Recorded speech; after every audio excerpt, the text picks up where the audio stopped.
Tension की वजह से अगर किसी को नींद ना आए, बाज़ दफ़ा कोई भी गम, खौफ, सर में कोई चोट लग जाए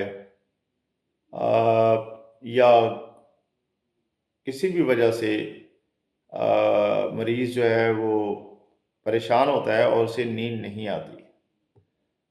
तो लाज़मी बात है वो कहीं भी जाएगा, एलोपैथी इलाज की तरफ जाएगा तब भी वो या नींद की गोली खिला देंगे या कोई मेडिसिन जो उनकी यहाँ है।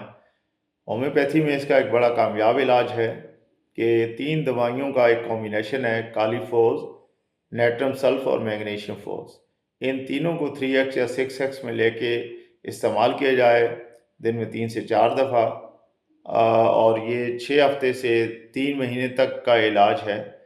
इसको इस्तेमाल किया जाए तो इंशाअल्लाह उम्मीद है कि इस प्रॉब्लम से उस मरीज़ को हमेशा के लिए निजात मिल सकती है।